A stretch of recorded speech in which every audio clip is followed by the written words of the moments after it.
Very good morning. आ जाओ, करते हैं शुरू। लास्ट टाइम तक हमने क्या पढ़ा था उस पे बात कर लेते हैं। हमने 3D कोऑर्डिनेट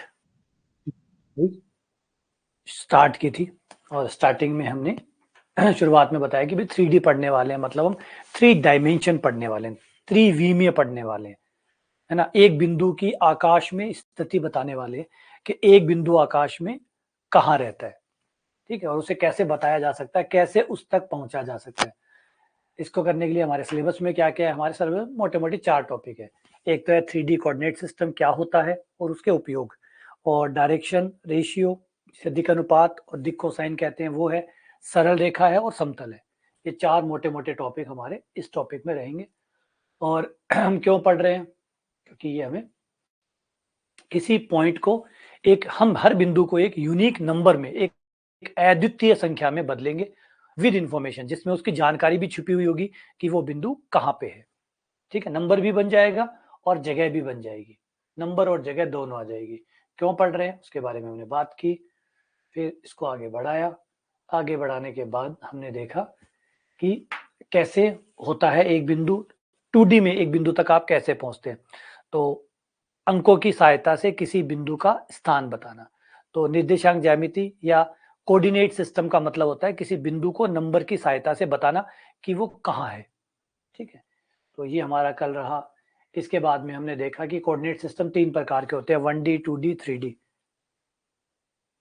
एक विमीय जो एक रेखा होती है, अगर एक रेखा पे आप चल रहे हो तो एक विमीय, अगर आप किसी समतल के ऊपर चल रहे हो तो द्विविमीय, और अगर आप आकाश में चल रहे हैं तो फिर त्रिविमीय, ठीक है। और एक बिंदु के 3 निर्देशांक होते हैं। और ये त्रिविमीय सिस्टम जो होता है इसमें एक्सिस 3 होते हैं, 3 प्लेन होते हैं और 8 ऑक्टेन होते हैं, अष्टांश होते हैं, 8 अष्टांश इसके अंदर होते हैं।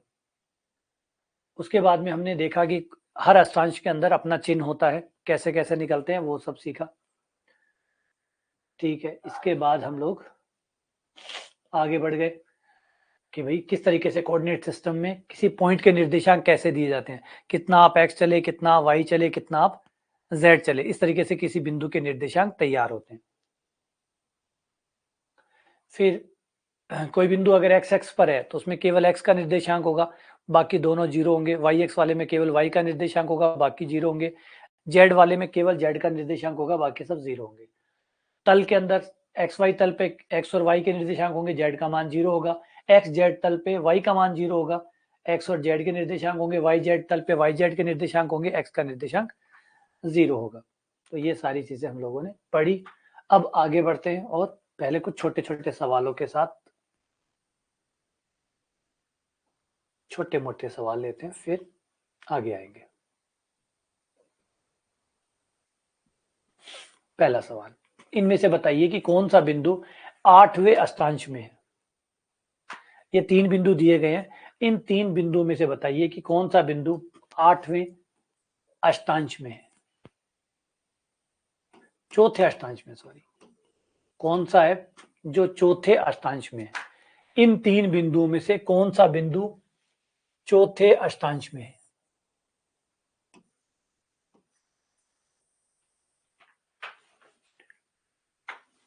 एक बिंदु ये रहा। इन 4 बिंदुओं में से कौन सा बिंदु चौथे अष्टांश में है। इन बिंदुओं में से कौन सा बिंदु चौथे अष्टांश में है, चौथे कमरे में रहता है। कौन सा बिंदु चौथे कमरे में रहता है।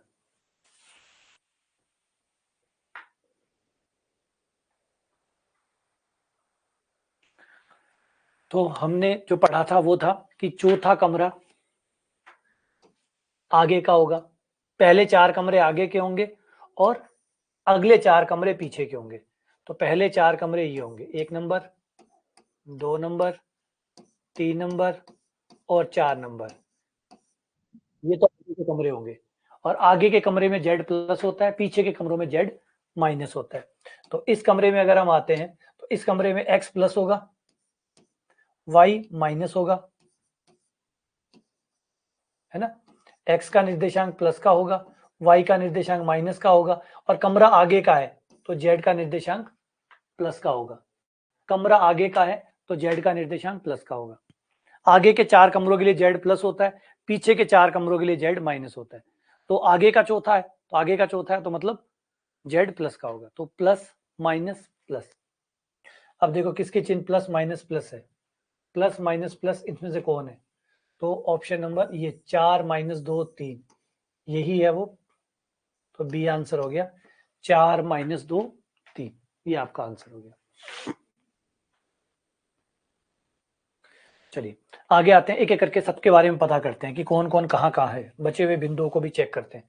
ये वाला कहाँ है? 1 2 3, 1 2 3 कहाँ मिलेगा? 1 2 3 कहाँ मिलेगा? ये कौन से अष्टांश में मिलेगा? 1 2 3, 1 2 3 कौन से अष्टांश में होगा? सब प्लस है, सब प्लस है, एक्स भी प्लस है, वाई भी प्लस है, जेड भी प्लस है, सब प्लस होते हैं। तो फिर ये पहले में मिलता है, तो ये फर्स्ट कमरे में मिलेगा, पहले वाले कमरे में, पहले अष्टांश में हमको मिलेगा। ठीक है, अगले वाले का ट्राई करो। ये कहाँ मिलेगा आपको? 4 माइनस 2 माइनस 5, ये कहाँ मिलेगा?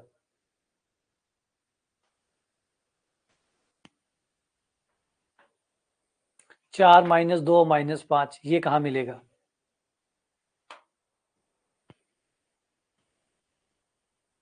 ये वाला x प्लस है, y माइनस है, x प्लस वाई माइनस, तो यहां मिलेगा। x प्लस वाई माइनस यहां मिलेगा।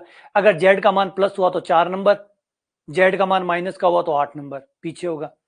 तो ये 8 नंबर हो गया, क्योंकि z का मान माइनस है, इसलिए 8वां कमरा है ये 8वें ऑक्टेन में रहता है। चलो अब इसके बारे में बताओ, ये कौन से ऑक्टेन में रहता है?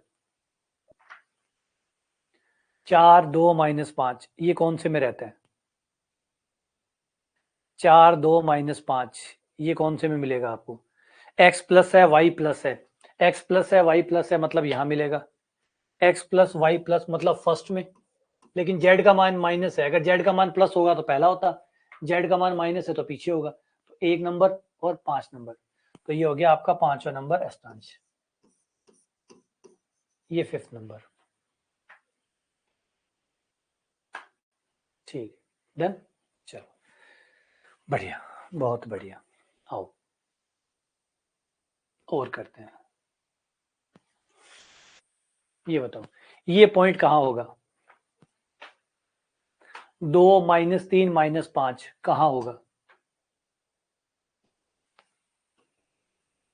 2 माइनस 3 माइनस 5 कहाँ होगा?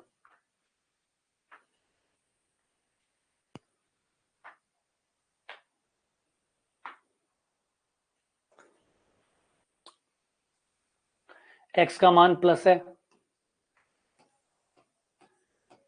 y का मान माइनस है।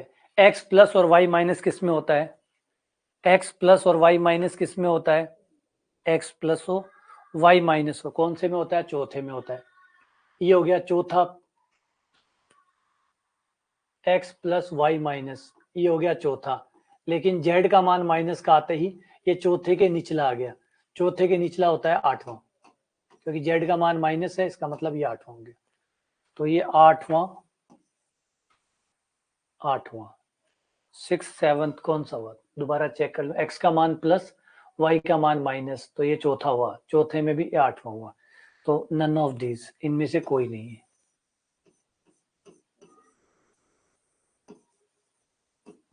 आंसर है 8वां, और 8वां इनमें से कोई नहीं है, तो नन ऑफ दीज।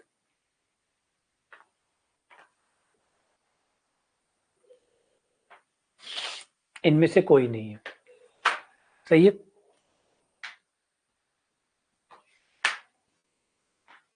क्योंकि ये 8वां है, 8वां इनमें से कोई नहीं है।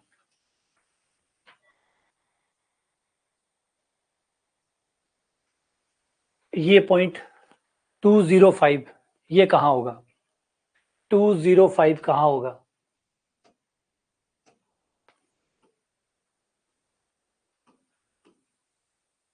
205 कहाँ होगा?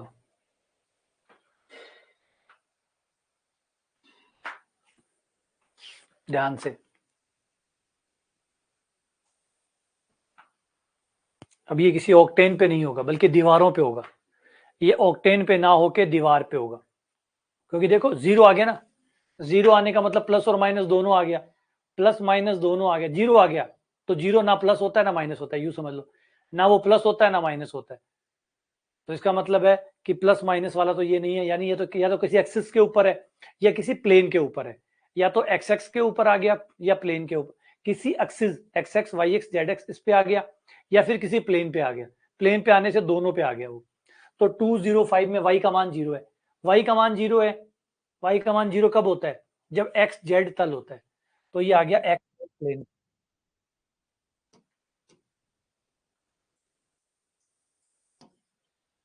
ये ऑक्टेन पे नहीं रहा, किसी कमरे में नहीं रहा, बल्कि दीवार पे आ गया, तो ये एक्स जेड प्लेन पे है। एक्स जेड प्लेन पे क्यों है, क्योंकि y का मान जीरो है, देखो y का मान जीरो है और x और y का मान है, सिर्फ x और z का मान है, तो इसका मतलब एक्स जेड प्लेन हो गया, खाली x और z का मान है, इसका मतलब एक्स जेड प्लेन है, तो ये पॉइंट आपका एक्स जेड प्लेन के ऊपर होगा, एक्स जेड प्लेन पे y का मान जीरो होता है।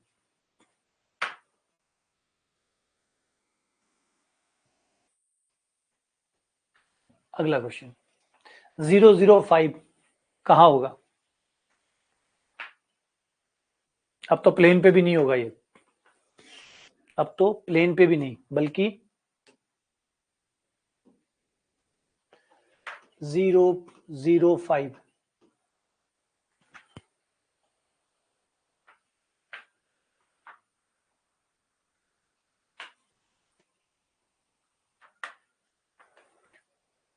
तो ये आपका आ जाएगा जेड एक्स के ऊपर, क्योंकि x का मान भी जीरो है, y का मान भी जीरो है, सिर्फ z का मान है, सिर्फ z का मान है, इसका मतलब जेड एक्स के ऊपर है।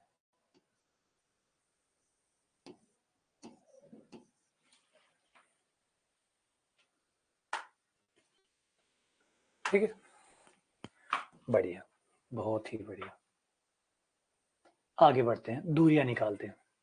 किसी बिंदु की डिस्टेंस, कोई भी बिंदु है उसकी दूरी कितनी होगी, मूल बिंदु से उसकी दूरी कितनी होगी, किसी बिंदु की, कोई भी बिंदु अगर हमें दिया जाए, डिस्टेंस ऑफ द पॉइंट, किसी बिंदु की दूरी फ्रॉम द ओरिजिन, ओरिजिन मतलब मूल बिंदु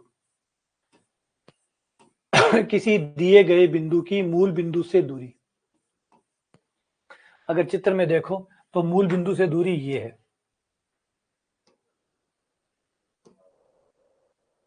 ये रहा मूल बिंदु, ये रहा बिंदु, ये जो दूरी है इस दूरी को मूल बिंदु से दूरी कहते हैं, ये दूरी हमें निकालनी है।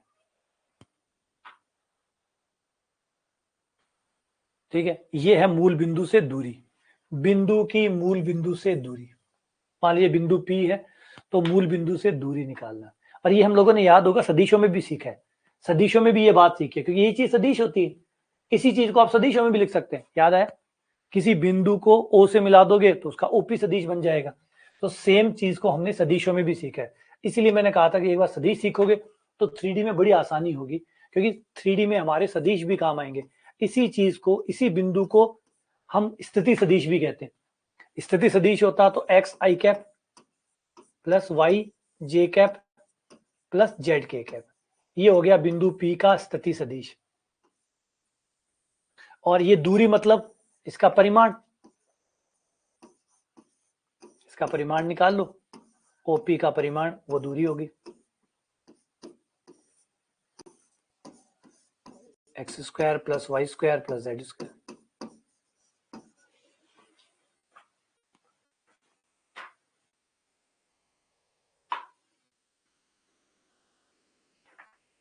ठीक है, x square plus y square plus Z square, ये आ गई बिंदु की दूरी। तो कैसे निकलती है ये दूरी, पहले आप ये निकालते हैं, ध्यान से, थोड़ा सा ध्यान से देखिएगा चित्र को, सबसे पहले आप ये निकालते हैं, देखो ये वाली पाइथागोरस प्रमेय लगा के ये निकालते हैं, तो ये कितना होगा, ये दूरी है आपकी x, ये दूरी है y, तो ये वाली जो दूरी है ये हो जाती है under root x square plus y square, under root x square plus y square, फिर आप इसको और इसको लेके ये दूरी निकाल लेते हैं, अब आपका आधार तो हो गया under root x square y square और लंब हो गया z, तो इसका स्क्वायर अंडर रूट हो जाएगा प्लस जेड स्क्वायर, फिर ये दूरी ओपी आ जाएगी। तो इस तरीके से आप 2 बार में इसको निकालते हैं, 2 बार में। पहले आप ये वाली भुजा निकालते हैं, ये वाली, मान लो मैंने इसका नाम रख दिया ओ ए बी। पहले आप ओ बी निकालते हैं, ये ओ बी होगी। ओ बी निकालने के बाद फिर आप ओ बी और बीपी से ओपी निकाल लेते हैं। ओपी बराबर, पहले तो ओबी निकाल लिया, ओबी बराबर तो हो गया आपका अंडर रूट ओ ए का स्क्वायर प्लस ए बी का स्क्वायर, यानी under root x square plus y square. उसके बाद में फिर निकाल लेते हैं ओपी। ओपी बराबर हो जाता है, दोबारा पाइथागोरस लगा दी, ओपी बराबर हो गया ओबी का स्क्वायर प्लस बीपी का स्क्वायर। ओपी बराबर हो गया under root OB, under root हट गया स्क्वायर करने पर, x square plus y square BP z है, जेड स्क्वायर। तो ये ओपी की लंबाई आ गई under root x square plus y square plus Z square. तो ये कौन सी दूरी है? कोई बिंदु आपको दिया गया हो, वो मूल बिंदु से कितनी दूरी पर है, ये उसकी दूरी है। मूल बिंदु से दूरी, बिंदु की मूल बिंदु से दूरी, बिंदु की मूल बिंदु से दूरी। फिर से याद दिला रहा हूं, बिंदु की मूल बिंदु से दूरी, ये कहीं और से नहीं बल्कि मूल बिंदु से दूरी है, कि बिंदु जो है वो मूल बिंदु से कितना दूर है, मूल बिंदु से कितना दूर है।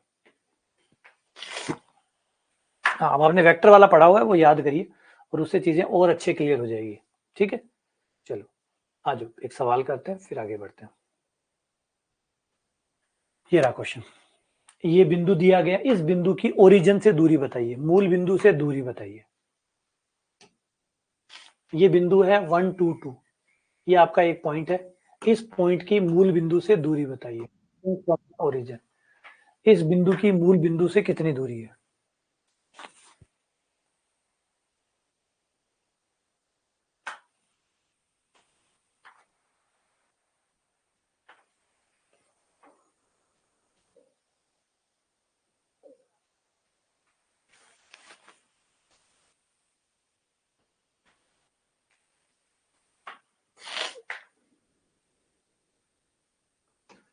अगर ये बिंदु P है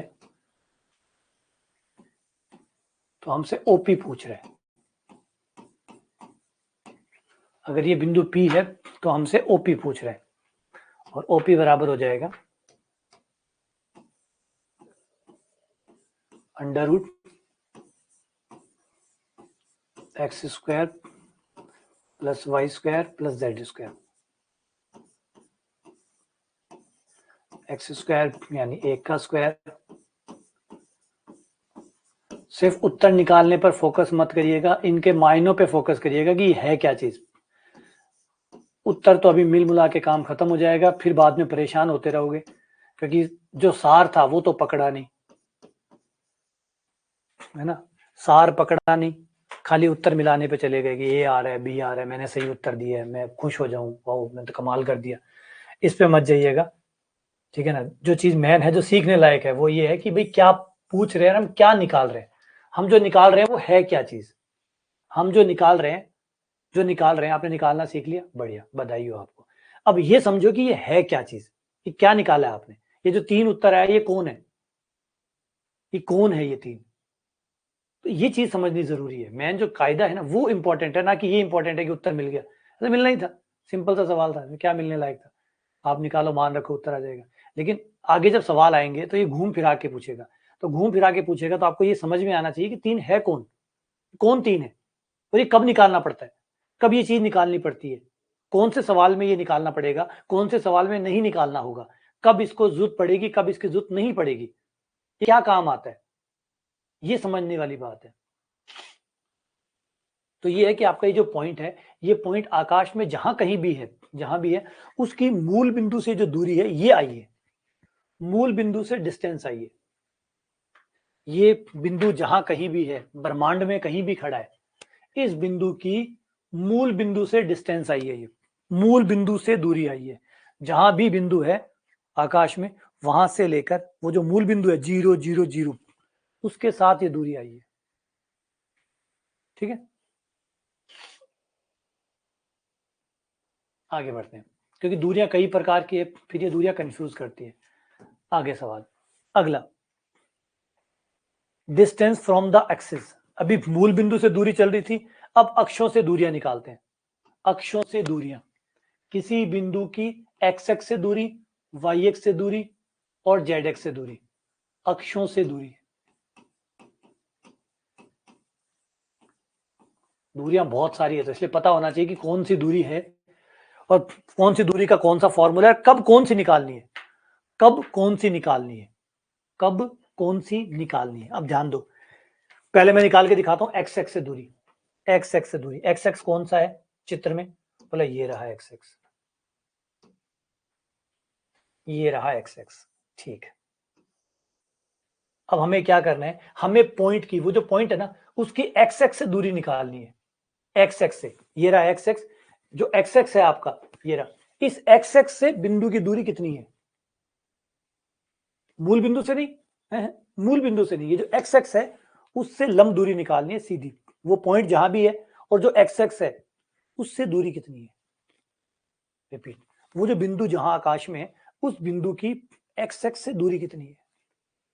तो ये रहा आपका एक्स एक्स, वो रहा बिंदु, ये रही दूरी।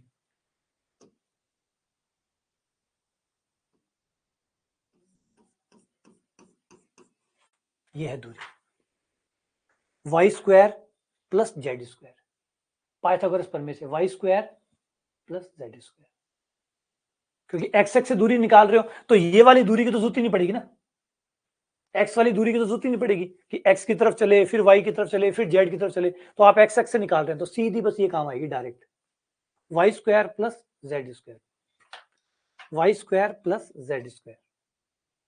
तो एक्स एक्स से दूरी होगी, किसी बिंदु की एक्स एक्स से दूरी बराबर under root Y square plus Z square. फिर है वाई एक्स से दूरी, वाई एक्स आपका ये रहा, ये रहा वाई एक्स, बिंदु की वाई एक्स से दूरी निकालो, ये बिंदु रहा, ये वाई एक्स रहा, ये दूरी एक्स है, ये दूरी जेड है, तो x square plus Z square, x square plus Z square.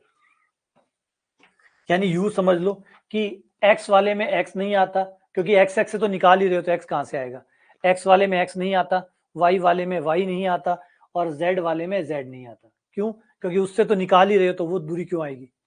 आप एक्स एक्स से निकाल रहे हो तो एक्स पे तो चलोगे नहीं ना, एक्स एक्स से ही निकाल रहे हो तो एक्स एक्स तो ऑलरेडी आ चुके आप, तो आप दूरी एक्स एक्स से निकाल रहे हो तो एक्स नहीं आएगा, वाई वाले में वाई नहीं आएगा, जेड वाले में जेड नहीं आएगा। तो ये तीन दूरियों के फॉर्मूले हो गए। कब निकालेंगे आप ये दूरी, जब आपको ये पता करना हो कि बिंदु एक्स एक्स से कितनी दूरी पर है, बिंदु वाई एक्स से कितनी दूरी पर है, बिंदु जेड एक्स से कितनी दूरी पर है, बिंदु मूल बिंदु से कितनी दूरी पर है, तब तो पूरा ये लगाइए। मूल बिंदु से निकालना है तो ये लगाइए, अगर आपको मूल बिंदु से पता करना है कि कितनी दूरी पर है तो ये, अगर आपको पता करना है कि एक्स एक्स से कितनी दूरी पर है ये, वाई एक्स से कितनी दूरी पर है ये, जेड एक्स से कितनी दूरी पर है तो ये। ठीक है, चलो आ जाओ, एक सवाल दो सवाल करते हैं। ये रहा, इसे ट्राई करो, इस बिंदु की एक्स एक्स से दूरी बताओ।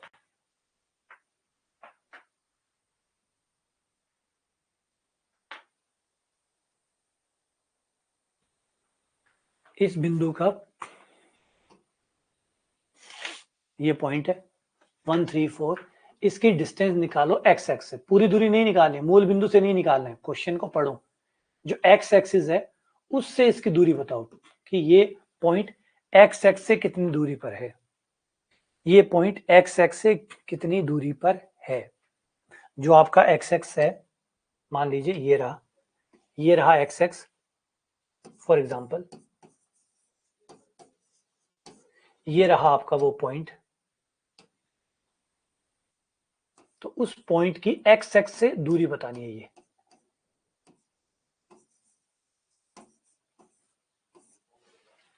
ये दूरी बतानी है, बिंदु की एक्स एक्स से कितनी दूरी है, और उसका फॉर्मूला होता है हमारा एक्स एक्स से दूरी का formula under root x x वाले में एक्स नहीं आता, y square plus Z square. X x वाले में एक्स नहीं आता है, एक्स एक्स वाले में एक्स नहीं आता है, तो under root Y square plus Z square. तो Y square plus Z square 3 का स्क्वायर प्लस 4 का स्क्वायर, ये हो गया 9 प्लस 16 25, 25 का 5, ये आपका आंसर हो गया।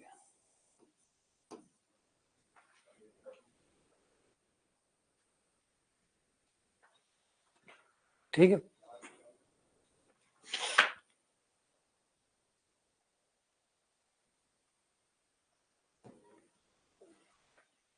अगला क्वेश्चन, इस पॉइंट की वाई एक्स से दूरी बताइए। इस पॉइंट की वाई एक्स से दूरी बताइए।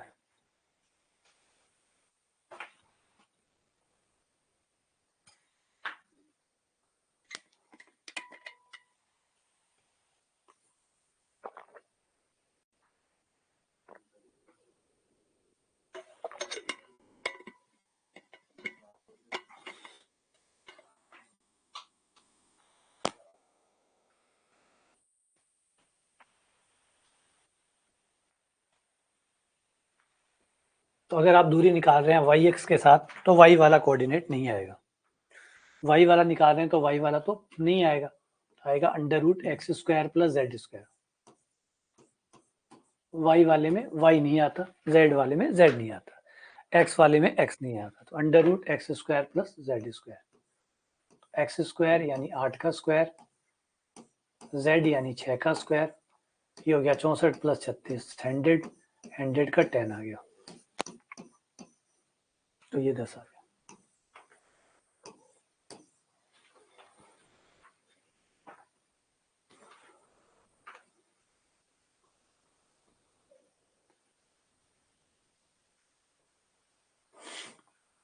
ये एक हो रहा,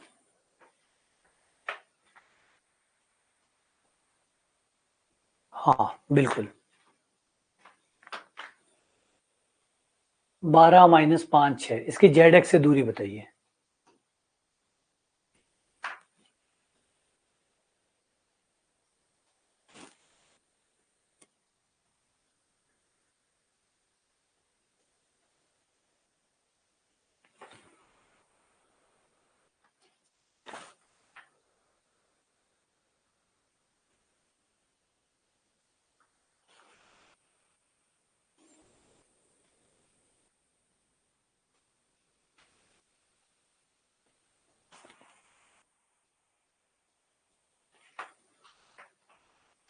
तो जेड एक्स वाले में जेड छूट जाएगा,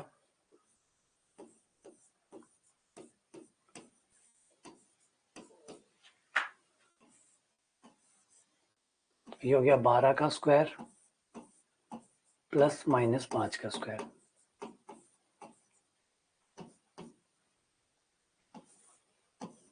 144 प्लस 25, 169 का 13।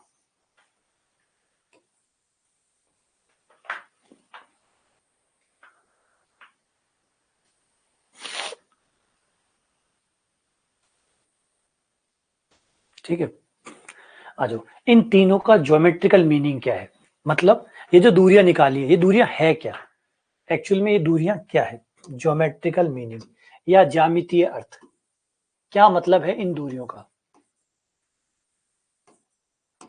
ज्योमेट्रिकल मीनिंग या ज्यामितीय अर्थ जो निकाल रहे हैं, इसका सेंस क्या है।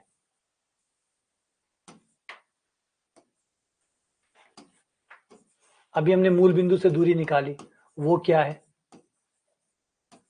हमने एक्स एक्स से दूरी निकाली, वो क्या है, हमने वाई एक्स से दूरी निकाली, वो क्या है, ये तीनों दूरियां एक्चुअल में क्या है, किस बात को दर्शाती है।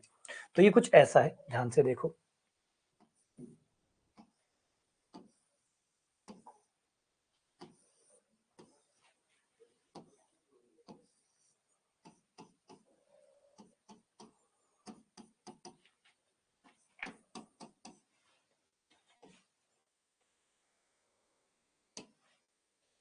अगर ये एक्स एक्स है, ये आपका वाई एक्स है,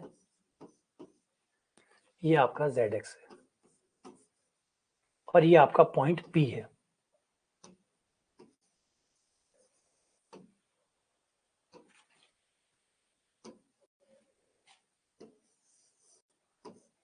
तो पॉइंट P तक पहुंचने के लिए आप कितना X चले, कितना Y चले, कितना Z चले, ये उसका विज्ञान है। किसी बिंदु का निर्देशांक का मतलब है मूल बिंदु से जब आपने यात्रा शुरू की थी, इन तीनों चीजों भी निकाली हमने, इनके मतलब क्या है, सेंस क्या है।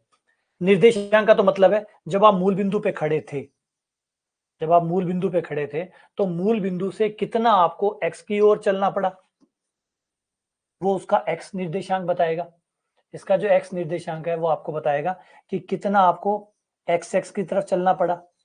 फिर उसके बाद में Y निर्देशांक आपको बताएगा कि कितना आपको आगे Y की ओर चलना पड़ा। ये देखो Y उधर है ना, तो कितना आप Y की ओर चलना पड़ा। फिर Z आपको बताएगा कि कितना इस बिंदु तक आने के लिए आपको Z पे चलना पड़ा।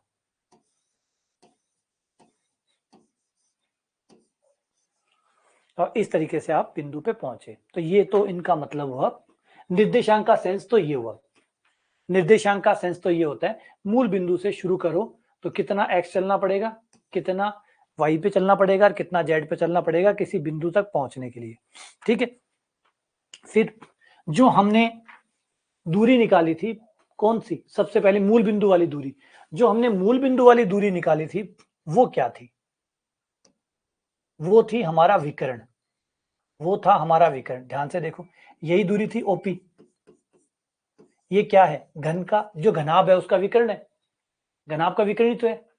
तो OP क्या हुई, घनाभ का विकर्ण।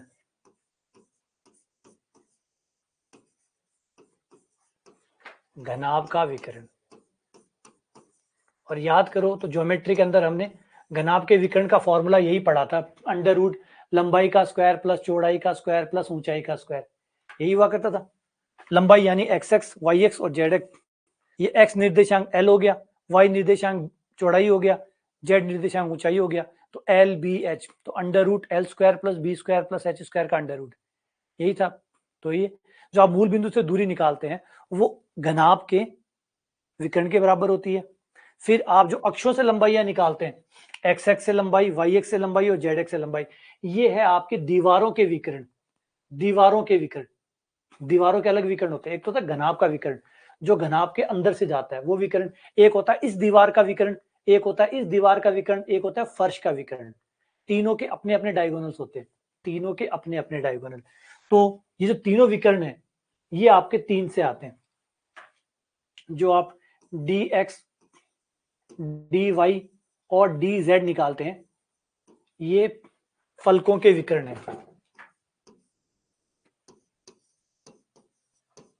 जो फलक है उनके विकर्ण है।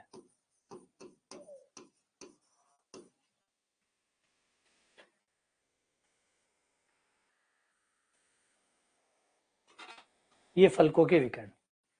तो ये 3 दूरी आप निकालते हैं, एक्स एक्स से दूरी, मतलब ये एक्स एक्स से जो दूरी आप निकालते हैं तो वाई जेड तल पर आपका जो विकर्ण बना है, वाई जेड तल के ऊपर, उस दीवार के ऊपर, उस दीवार पे जो विकर्ण बना है उसकी लंबाई आ गई। फिर एक्स जेड तल पे जो विकर्ण बना है उसकी लंबाई आ गई। फिर जो जेड एक्स तल पे जो विकर्ण बना है उसकी लंबाई आ गई। तो ये आपके जो 3 विकर्ण है इनकी लंबाई आ जाती है, इन तीनों की लंबाइयां निकलती है ये। तो ये इसका ज्यामितीय अर्थ है, मतलब जो आप निकालते हैं उसका क्या सेंस है। तो ये अलग अलग है, जब जरूरत पड़े, जिसकी जरूरत पड़े वो निकाल लो, DX, DY, DZ और OP। OP तो आपको ये दिखी गया यहाँ पे।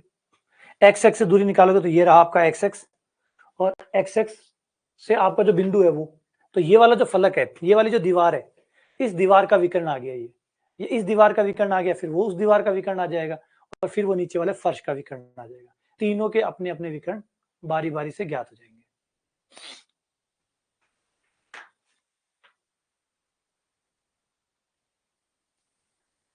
अब आगे इसमें डिस्टेंस बिटवीन 2 पॉइंट। अब फिर से दूरी का एक और चीज, डिस्टेंस बिटवीन 2 पॉइंट, दो बिंदुओं के बीच की दूरी।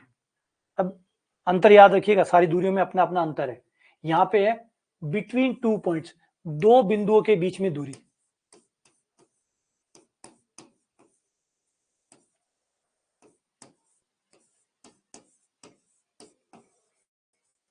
दो बिंदुओं के बीच दूरी। तो पहले वाली क्या थी? पहले वाली थी बिंदु की मूल बिंदु से दूरी, बिंदु की मूल बिंदु से दूरी, बिंदु की एक्स एक्स से दूरी, बिंदु की वाई एक्स से दूरी, बिंदु की जेड एक्स से दूरी। अब है कोई भी दो बिंदुओं के बीच की दूरी, कोई भी दो पॉइंट, मान लो एक पॉइंट पी है, एक पॉइंट क्यू है, इनके बीच में ये जो डिस्टेंस है ये कितनी होगी?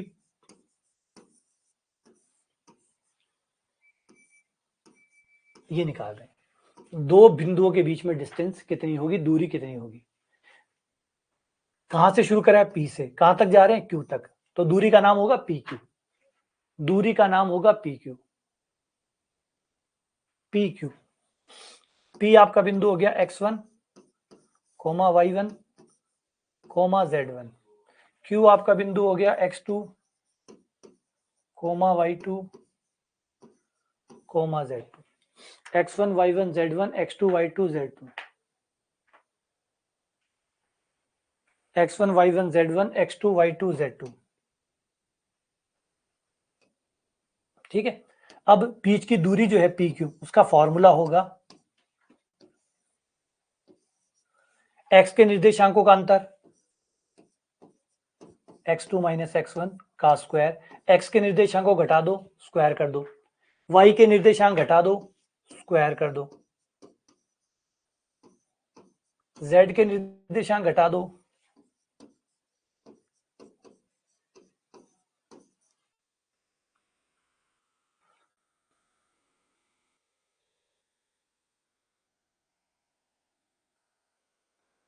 x2 माइनस x1 का square plus y2 minus y1 का square plus z2 minus z1 का स्क्वायर।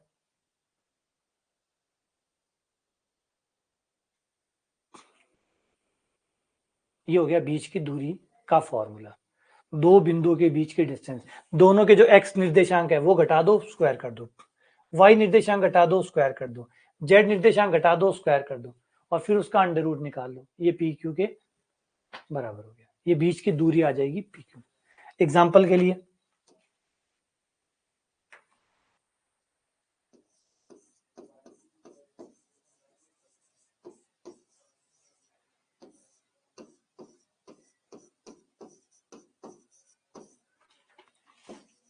एक बिंदु ये मान लो, एक बिंदु ये मान लो, इन दोनों के बीच में हमें डिस्टेंस निकालनी है।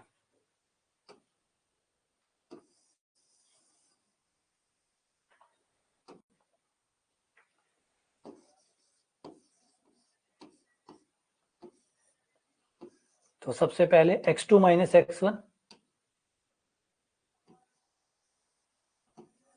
x2 माइनस x1 का square plus y2 minus y1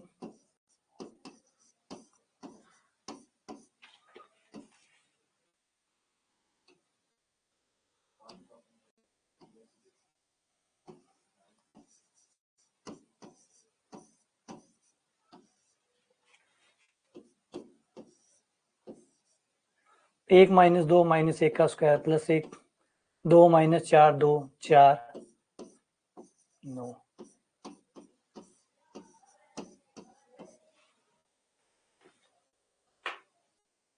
under root 14। ये आगे बीच की दूरी।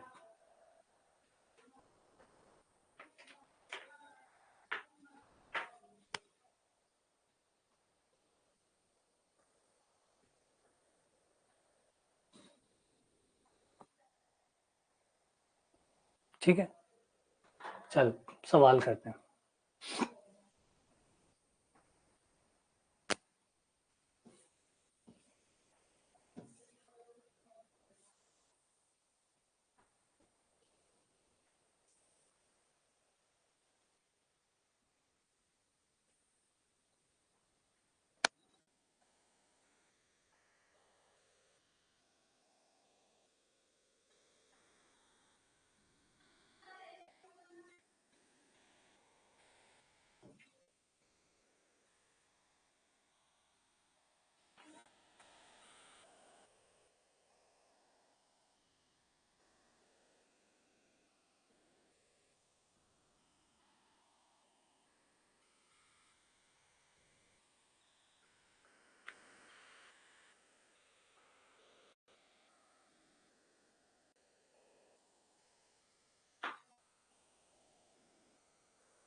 वाई एक्स पे वह बिंदु बताइए जिसकी 3 - 2 और 5 से दूरी 5√2 के बराबर हो। ऑप्शन में से वो बिंदु बताना है, वाई एक्स का वह बिंदु बताना है जिससे दूरी निकालने पर, पी बिंदु से दूरी निकालने पर 5√2 आती हो।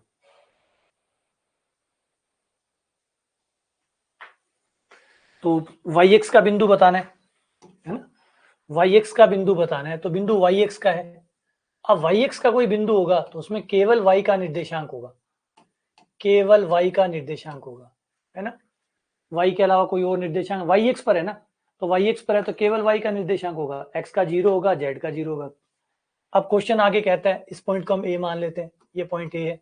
अब कह रहा है कि ए से पी की दूरी इतनी बताई हुई है, तो ए से पी की दूरी ले लो, ए से पी की दूरी, ए से लेकर पी तक की दूरी क्वेश्चन कह रहा है कि 5√2 के बराबर है, तो ये दूरी हमने ले ली 5√2।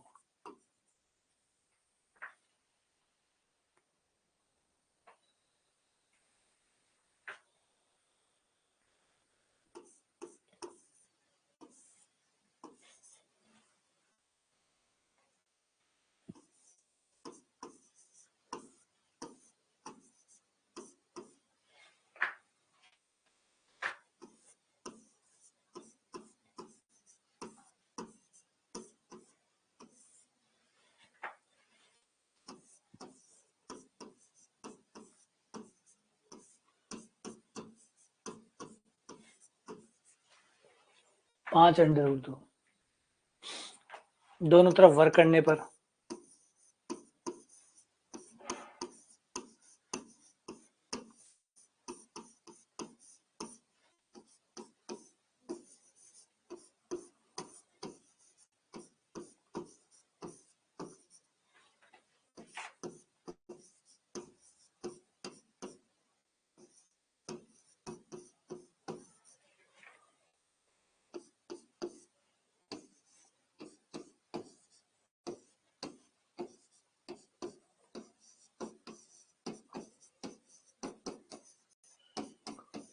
बराबर 16।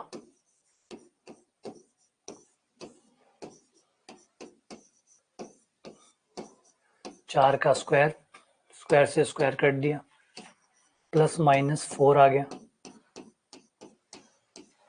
एक बार प्लस का चार्ट ले लो, एक बार माइनस का चार्ट ले लो।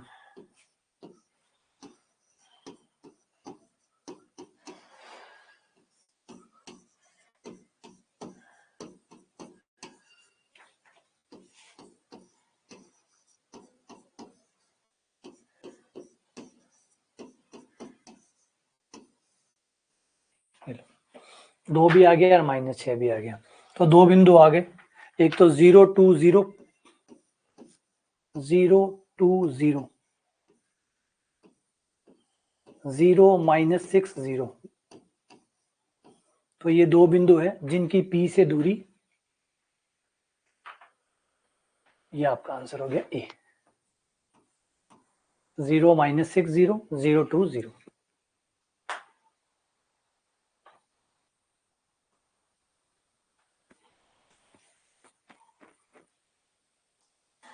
सही है, ठीक है। कई लोगों से गलतियां हो गई है।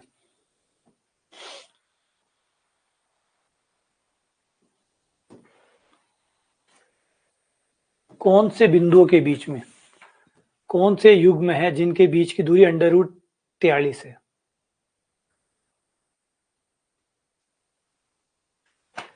बीच की दूरी √43 है।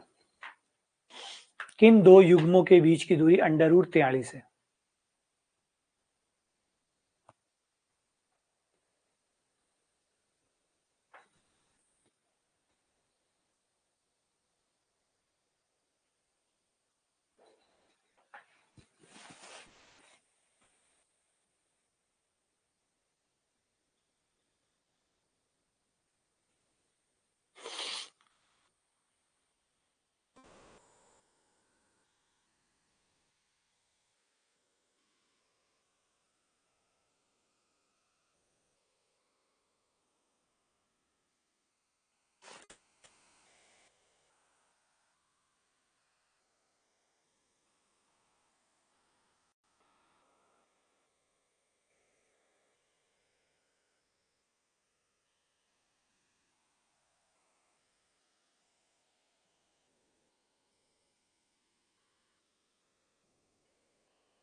तो अगर हम शुरू करें, पहले वाले जोड़े के बीच की दूरी निकालें,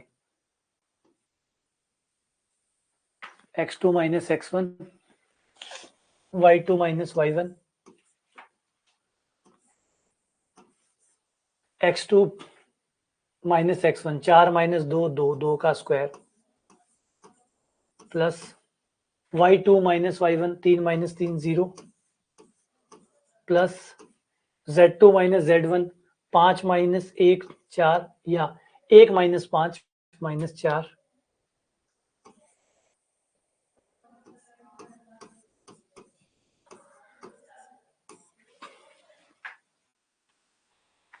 तो ये हो गया 16 और 4, 20, ये अंडर रूट 20 आ गया, हमें 43 चाहिए, तो ये तो आंसर नहीं है, ये तो गलत। दूसरा ट्राई करो,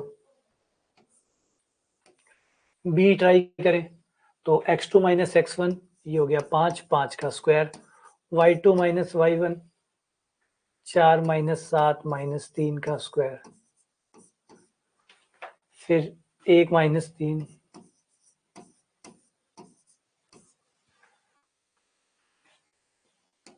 25 प्लस 9 प्लस 9, 18, और 25, 43, ये आ गया हमारा आंसर।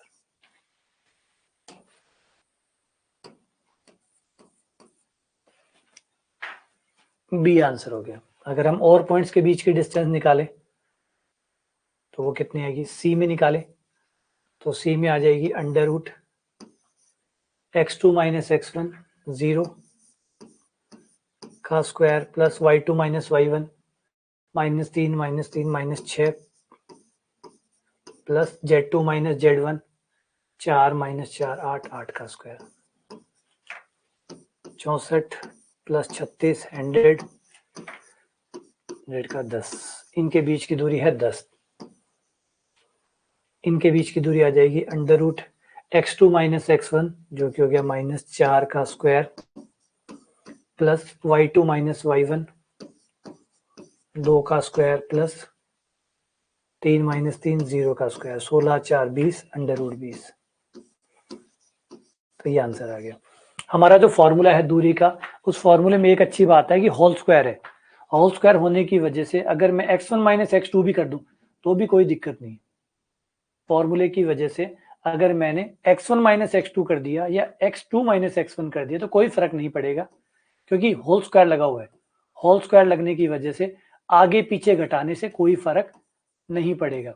तो कोई ये सीरियस मत होइएगा कि आगे वाला कौन सा है पीछे वाला कौन सा है, तो किसी में से कोई सा भी घटा दो, कोई दिक्कत नहीं है, क्योंकि बाद में उसके बाद आपको करना तो स्क्वायर ही है, और स्क्वायर जो है वो माइनस के अंतर को खत्म कर देगा, स्क्वायर जो है वो माइनस के डिफरेंस को खत्म कर देगा, तो कोई में से कोई भी घटा लो, कोई दिक्कत नहीं आएगी। ठीक है। अच्छा, इसी चीज का हमने सदिश रूप भी पढ़ा था, सेम चीज का सदिश रूप भी पढ़ा था कि इसका सदिश कैसे बनेगा, है ना। साथ में वेक्टर भी लेके चलेंगे हम लोग, ये वेक्टर आगे बहुत काम आएंगे इसमें, प्लस वेक्टर का वेक्टर भी क्लियर होता जाएगा, उसका रिवीजन भी होता जाएगा, और 3D में वेक्टर काम भी आएगा। तो आ जाते हैं इसकी वेक्टर फॉर्म। वेक्टर में इसको हम कैसे लिखते थे कि P से Q को मिला दिया तो ये बन गया PQ वेक्टर, है ना, PQ वेक्टर। और PQ वेक्टर के लिए क्या करते हैं हम लोग कि Q में से आगे वाले में से पीछे वाला घटा देते हैं, तो ये हो गया x2 minus x1, x2 minus x1 I cap, plus y2 minus y1 J cap, plus z2 minus z1 K cap, ये वेक्टर बन गया। और अगर ये लंबाई निकालनी है तो इसका परिमाण निकालो, वेक्टर निकाल के उसके बाद में उसकी लंबाई निकाल लो, और परिमाण निकलता है i के गुणांक का वर्ग प्लस j के गुणांक का वर्ग प्लस k के गुणांक का वर्ग। वेक्टर में यही किया था हमने, तो यहाँ पे भी यही कर रहे हैं बस। क्लियर। तो वेक्टर की मदद भी हमें यहाँ मिलती जाएगी, क्योंकि यही चीजें वेक्टर में भी लिखी जा सकती है और ये नॉर्मल तरीके से भी लिखी जा सकती है। तो वेक्टर हमारे लिए बहुत फायदेमंद होगा, आगे बीच में कई उपयोग आएंगे, कई जगह पे वेक्टर बहुत मदद करेगा हमारे। वेक्टर पढ़ा हुआ भी है, प्लस वेक्टर में कई चीजें निकालनी आसान होती है, तो हम वेक्टर्स की मदद लेते रहेंगे। आ जाओ आगे बढ़ते हैं। अगला है हमारे पास, अच्छा अभी एक और है,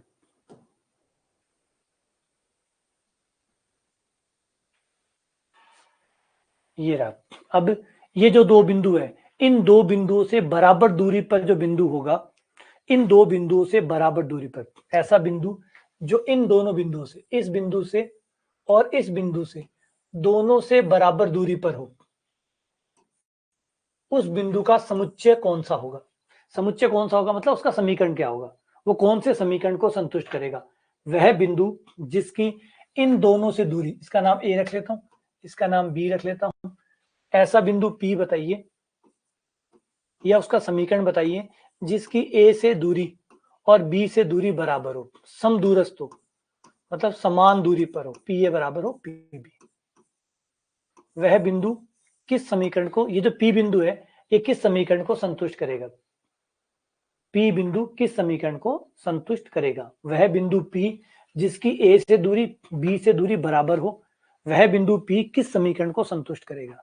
तो मान लेते हैं हमें नहीं पता पी बिंदु कौन है, तो पी बिंदु मान लिया x, y, z, माना पी बिंदु x, y, z है। ए बिंदु आपको दिया हुआ ही है 1, 2, 3। बी बिंदु भी दिया हुआ है 3, 2, -1। बस अब पी ए बराबर पी बी करो और समीकरण निकालो। पी ए बराबर पी बी करो और समीकरण ज्ञात करो।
पी से ए तक की दूरी हो जाएगी x -1, x में से x का निर्देशांक घटा दिया, उसका स्क्वायर कर दिया, y में से y का निर्देशांक घटा दिया उसका स्क्वायर कर दिया, z में से z का निर्देशांक घटा दिया, उसका स्क्वायर कर दिया। x -1 का होल स्क्वायर प्लस y -2 का होल स्क्वायर प्लस z -3 का स्क्वायर, ये आ गया पी ए। पी बी निकाल लो, x -3 का स्क्वायर, y -2 का स्क्वायर प्लस z +1 का स्क्वायर। दोनों तरफ वर्क कर दो ताकि अंडू हट जाए।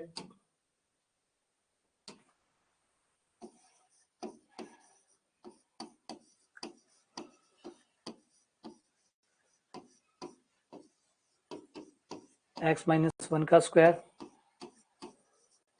y -2 का स्क्वायर, z -3 का स्क्वायर।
4y कट गया, z हो गया हमारा -6z -8z।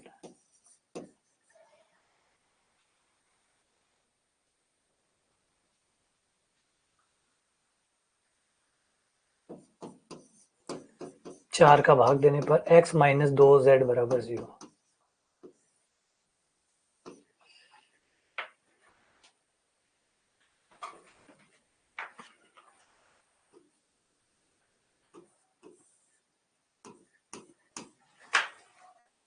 ठीक है,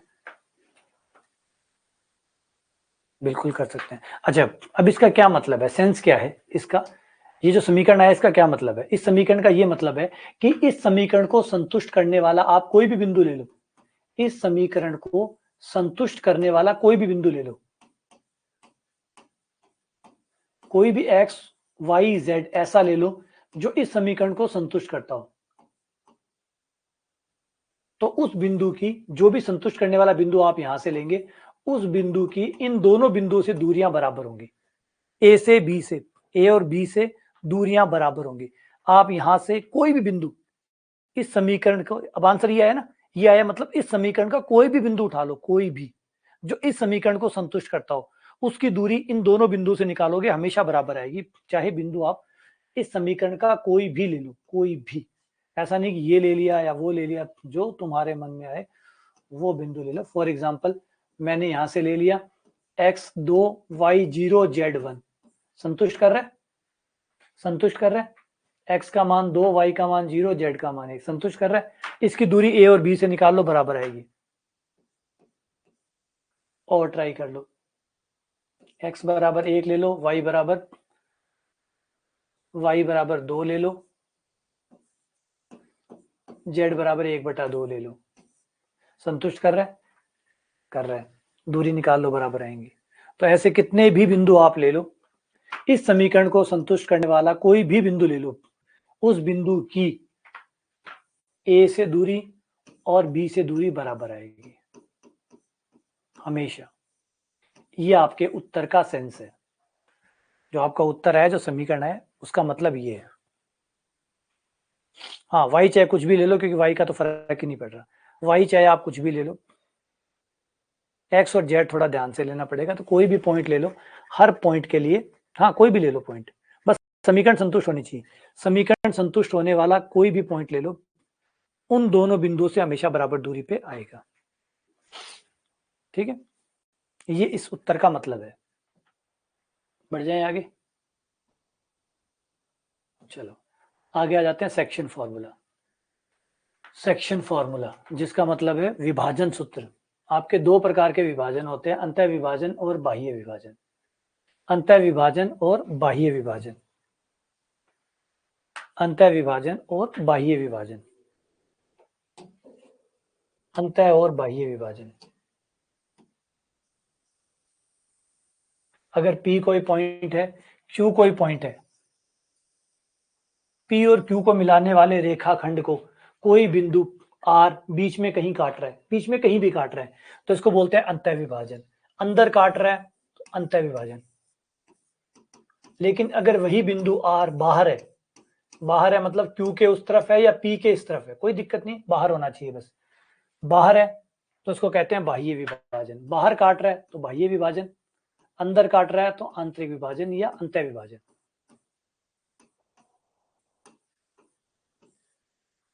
सेक्शन फॉर्मूला, विभाजन सूत्र।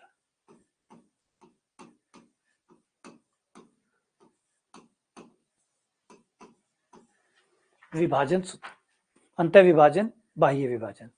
अंतः विभाजन जब दो बिंदुओं के बीच में काट रहा है तो अंतः विभाजन, बाहर काट रहा है तो बाह्य विभाजन। बाह्य विभाजन का मतलब जरूरी नहीं क्यों के बाहर उस तरफ हो, इस तरफ होगा तो भी बाह्य विभाजन ही होगा। मान लो पॉइंट आपका यहां है R डबल डैश, तो भी बाहर काट रहा है ना, तो बाह्य विभाजन है। इस तरफ काटे चाहे उस तरफ काटे, इस तरफ या उस तरफ की कोई प्रॉब्लम नहीं है, बाहर काट रहा है मतलब बाह्य विभाजन है, बाहर काट रहा है मतलब बाह्य विभाजन है। फिर आपको क्या करना है, इनका जो आपका बिंदु काट रहा है, जो बिंदु काट रहा है, सपोज करो R काट रहा है या R डैश काट रहा है या R डबल डैश काट रहा है, जो भी काट रहा है उसका विभाजन ले लो, विभाजन का अनुपात ले लो। जैसे आर का एग्जांपल लेते हैं, पी से लेकर आर तक की दूरी, क्यू से लेकर आर तक की दूरी, जो भी आपका विभाजित कर रहा है, चाहे बाह्य विभाजन कर रहा है चाहे अंतर विभाजन कर रहा है, चाहे बाह्य विभाजन कर रहा है चाहे अंतर विभाजन कर रहा है, चाहे बाह्य कर रहा है चाहे अंतर कर रहा है, जो भी कर रहा है उसको ले लो। हमारा अंतर विभाजन लेते हैं, ये आर हो गया, आर की पी से दूरी, आर की क्यू से दूरी, जो इनकी दूरियां हैं उनका अनुपात ले लो। मान लो m1 अनुपात m2 आया, ये अनुपात हमारे लिए जरूरी है, m1 m2। तो यहां से यहां तक की दूरी, यहां से यहां तक की दूरी का अनुपात कितना आया, m1 अनुपात m2। इन दूरियों का अनुपात हो गया m1 अनुपात m2। तो हम p के q के, अगर इन दोनों के निर्देशांक हमें पता है, x1 y1 z1, इसका निर्देशांक x2 y2 z2, और हमें पता है कि जो बिंदु है वो अंदर काट रहा है या बाहर काट रहा है, ये पता है, प्लस ये पता है कि इस अनुपात में काट रहा है, तो हम इस बिंदु, विभाजित करने वाले बिंदु के निर्देशांक निकाल सकते हैं। अगर p के q के निर्देशांक पता है, किस अनुपात में काट रहा है ये पता है, तो फिर हम इससे अंतर विभाजन जो बिंदु कर रहा है उसके निर्देशांक निकाल सकते हैं। कैसे, ये रहे हमारे फॉर्मूले। ये है अंतर विभाजन,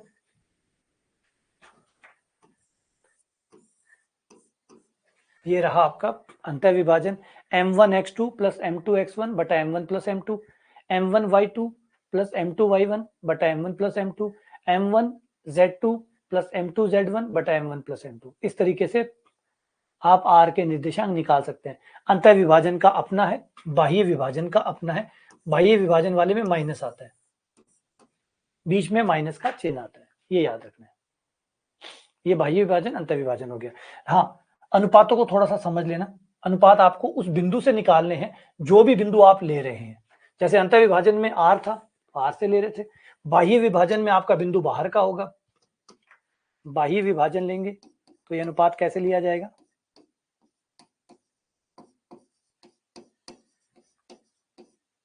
सपोज करो हम आर डैश की बात कर रहे हैं, आर डैश की बात करें तो पी की आर डैश से दूरी बटा क्यू की आर डैश से दूरी, इनका जो भी अनुपात आए वो हो जाएगा m1 अनुपात m2। तो उस बिंदु से दूरी निकाली जाती है जिसको यूज किया जा रहा है, अंदर वाला हो चाहे बाहर वाला हो, उससे दूरी निकाली जाती है। पी की दूरी उससे, क्यू की दूरी उससे, उन दोनों की दूरियों का भाग देकर जो अनुपात आता है वो m1 m2 कहलाता है। अगर बिंदु अंदर है तो सही, बाहर है तो सही, निकालना उसी से है। यहाँ देखो, यहाँ आर से दूरी, यहाँ से पी से आर, क्यू से आर निकाला फिर भाग दिया, उसमें पी से आर डैश क्यू से आर डैश निकाला फिर भाग दिया। तो ये अनुपात इस तरीके से बनता है, अंतर विभाजन और बाह्य विभाजन। अंतर विभाजन में बिंदु अंदर काट रहा है, बाह्य विभाजन में बिंदु बाहर काट रहा है। ठीक है, फॉर्मूले में अंतर है माइनस प्लस का, अंतर विभाजन और बाह्य विभाजन। ठीक है, फॉर्मूला वाइज अगर देखो आप तो याद करने के लिए ज्यादा दिक्कत नहीं देता। आगे वाले अनुपात से पीछे वाले को गुणा करना होता है और पीछे वाले अनुपात से आगे वाले को गुणा करना होता है, ये आसान रहेगा। m1 से आपको इनको गुणा करना होता है, m2 से आपको इनको गुणा करना होता है, मतलब उल्टे गुणा करनी होती है।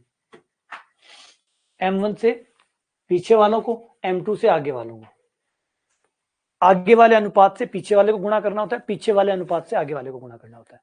तो इस तरीके से ये क्रॉस हो जाता है। क्लियर है, हाँ, डन। बढ़ जाऊं आगे, ठीक है, चलो, ये हो गया आपका प्लस, ये हो गया माइनस, ये अंतर विभाजन, ये बाह्य विभाजन। अच्छा, इसी में एक ऐड और कर देते हैं, मध्य बिंदु। मध्य बिंदु, अगर बिंदु मध्य बिंदु हुआ तो क्या होगा, स्पेशल केस मध्य बिंदु।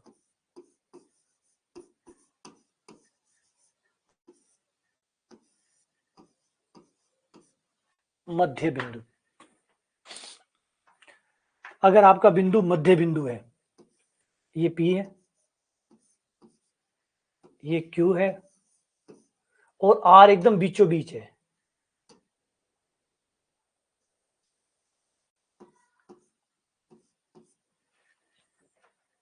मध्य बिंदु एकदम बीचों बीच, एकदम मध्य में आ रहा है,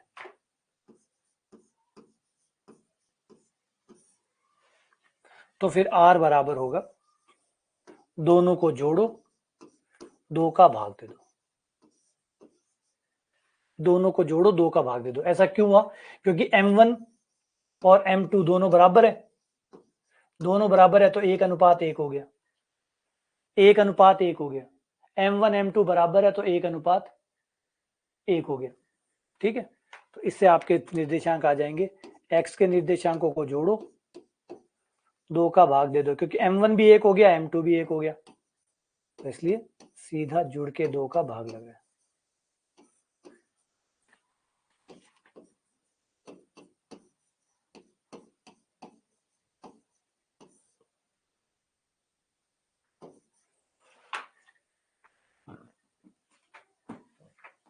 ये आपका आंसर आ गया।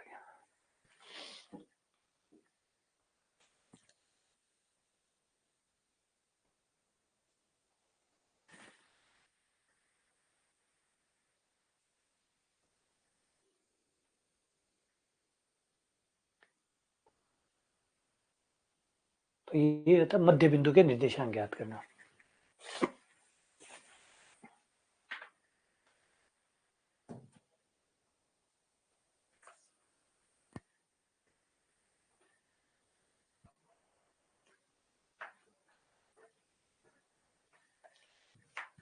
ये रहा क्वेश्चन, इसका मध्य बिंदु ज्ञात करो।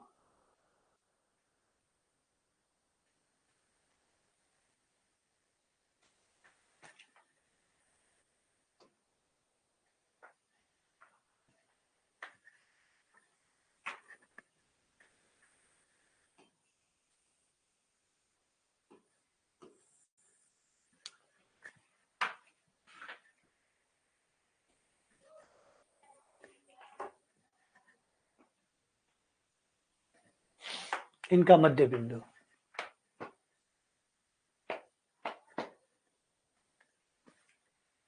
अगर माइनस क्यों आया? अरे यार, सवाल तो बहुत प्यारा है, सवाल बहुत प्यारा है, लेकिन जवाब बहुत गहरा है। सवाल बहुत प्यारा है लेकिन जवाब बहुत गहरा है। कई बार सवाल कई नादान बच्चे पूछे 1+1 2 क्यों होता है?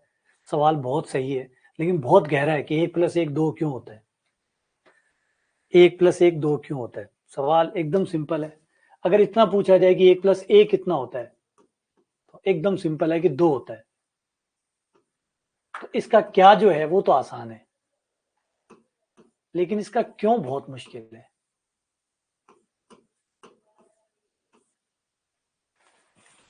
इसका क्या तो बहुत आसान है। अगर आप मुझसे पूछें कि 1+1 क्या होता है ना, इसका क्या बहुत आसान है, लेकिन इसका क्यों बहुत मुश्किल है।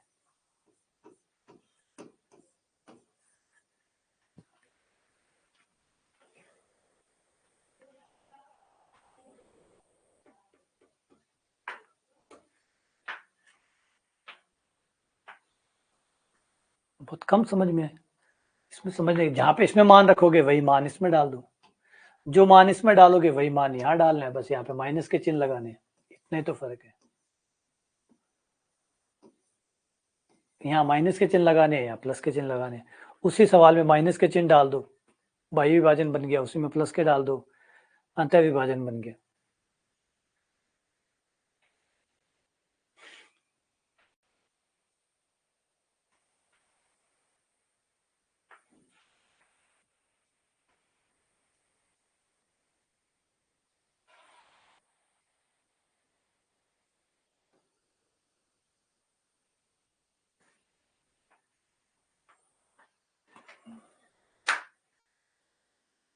उसको माइनस को समझने से पहले आपको अनुपातों को समझना पड़ेगा। अनुपात क्या होते हैं? गणित में क्या होता है कि गणित के नहीं है, हर कंसेप्ट की बात होती है। हर कंसेप्ट के अगर आप बहुत बेसिक सवाल पूछते हैं, अगर आप बहुत बेसिक सवालों पे जाते हैं, तो फिर पहले आपकी बहुत बेसिक नॉलेज बहुत अच्छी होनी चाहिए। बेसिक सवाल पूछना सही है, पूछना चाहिए, कायदे के सवाल है, लेकिन बेसिक सवाल को समझने से पहले आपका बेसिक बहुत अच्छा होना चाहिए। अभी अभी माइनस क्यों आया, बिल्कुल सही बात है, माइनस क्यों आया, आपको पहले ये समझ में आता है। पहले जो मेन चीज है उस सवाल से आइए, आपको समझ में आता है कि अनुपात क्या होते हैं। अनुपात बस ये होते हैं कि एक ने 2,000 रुपए लगाए, एक ने 5,000 रुपए लगाए, तो 2:5 होता है। नहीं, बिल्कुल नहीं, ऐसा नहीं होता। ये एक उपयोग है, जो भी आपने बताया कि एक ने 2,000 लगाए, एक ने 5,000 लगाए, तो 2:5, ये एक उपयोग है। जो हमने अनुपात का इस्तेमाल किया सांझा में। अनुपात क्या होते हैं? अनुपात क्या होते हैं?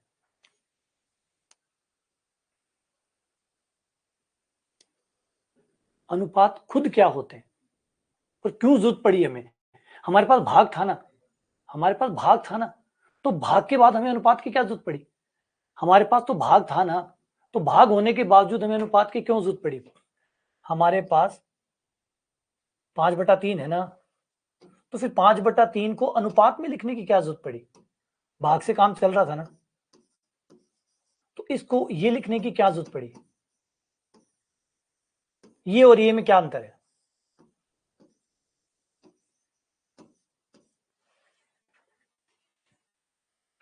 5/3 और 5:3 में क्या अंतर है? जब हमारे पास भाग ऑलरेडी था तो फिर अनुपात क्यों बनाने पड़े? भाग है ना, 5/3 होता है, तो 5/3 को 5:3 लिखने की क्या जरूरत पड़ी? क्यों अनुपात हम लेके आए जब भाग से काम हो सकता था? अनुपात को हम भाग ही कहते हैं, 5:3 को हम यही कहते हैं 5/3। तो जब उसे 5/3 कह रहे हैं तो फिर उसे अनुपात क्यों कहा जा रहा है? भाग ही कह दो। तो इसका मतलब कुछ तो है दया।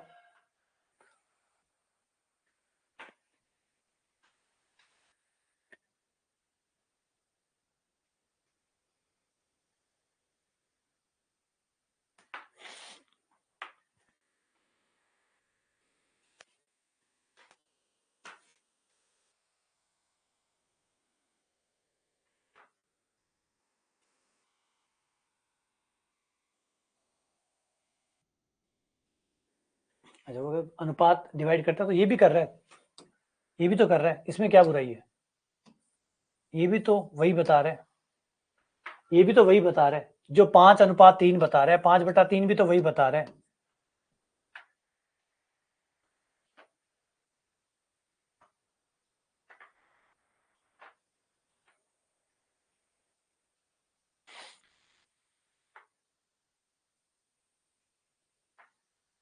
तो आ जाओ, मध्य बिंदु की बात करें तो दोनों को जोड़ो और 2 का भाग दे दो। दोनों को जोड़ो और 2 का भाग दे दो। ये हो गया 2, ये हो गया 3, 2 + 3/2, 4 + 5/2,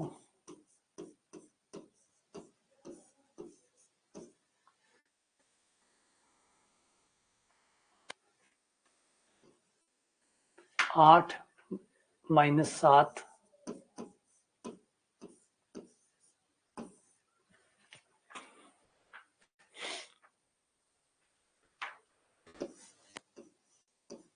5/2, 9/2,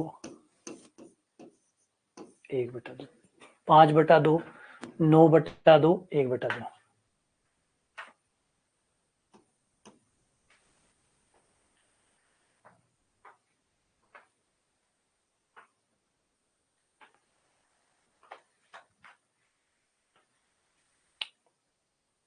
तो हमारा आंसर कौन सा हो गया? ये वाला हो गया।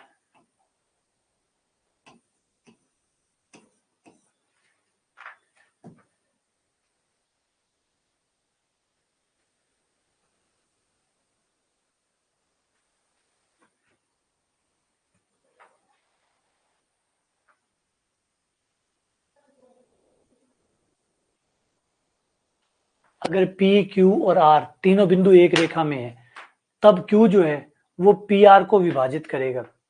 यहाँ कॉमा हटा दो। Q जो है PR को किस अनुपात में विभाजित करेगा? Q जो है वो PR को किस अनुपात में? अच्छा, एक और शॉकिंग चीज है, अभी आपको ऐसा 7/5 बराबर होता है 7/5 और 7/5 कभी भी बराबर नहीं होगा -2/5 के, लेकिन अनुपातों में चलता है ये।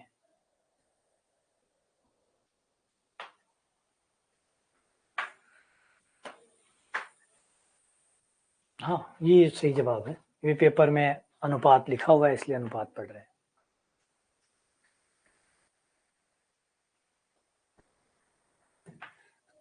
हाँ, तब तो माइनस को माइनस ही रहने दो।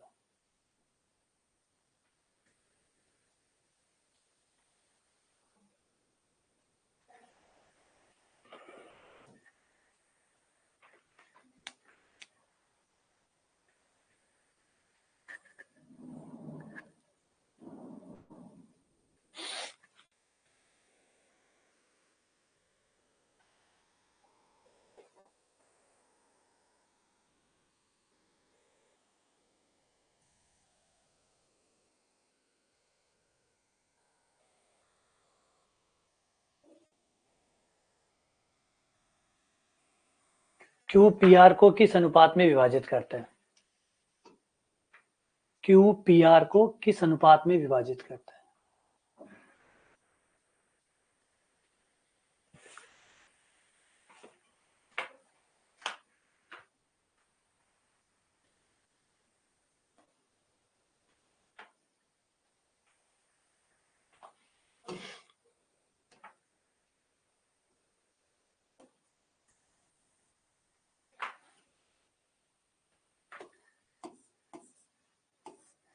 एक माइनस तीन थी।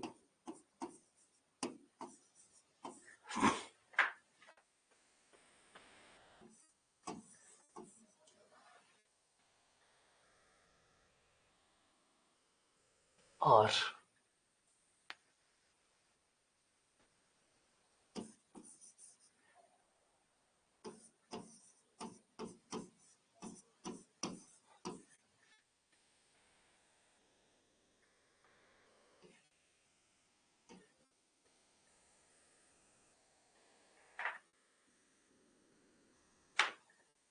क्यू है 2, 3 माइनस 1। अनुपात नहीं दिया, मान लिया m1 अनुपात m2 है। ये हो गया आपका x1, ये हो गया x2, ये हो गया आपका x। फॉर्मूला लगा दो, x बराबर m1 x2 plus m2 x1 बट्टा m1 प्लस m2। x का मान है 2, m1 x2 का मान है 0, m2 x1 का मान है 2 बट्टा m1 प्लस m2।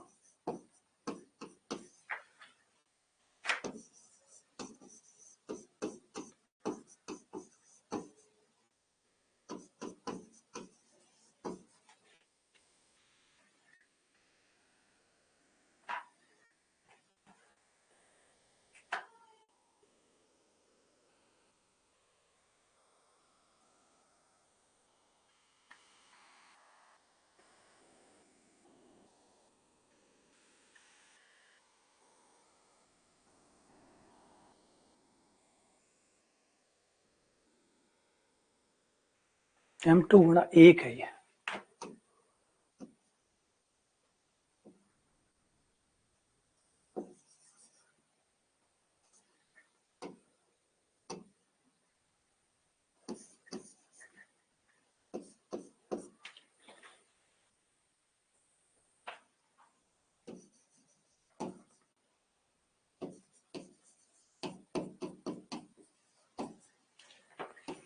m1 बटा m2 बराबर आ गया माइनस का 1 बटा 2। अगर अनुपात माइनस में आ रहा है इसका मतलब बाह्य विभाजन है।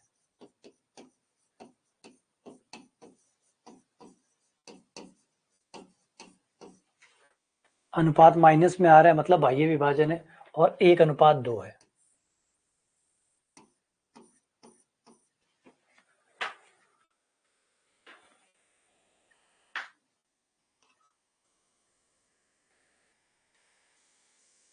ठीक है, ये रहा बस।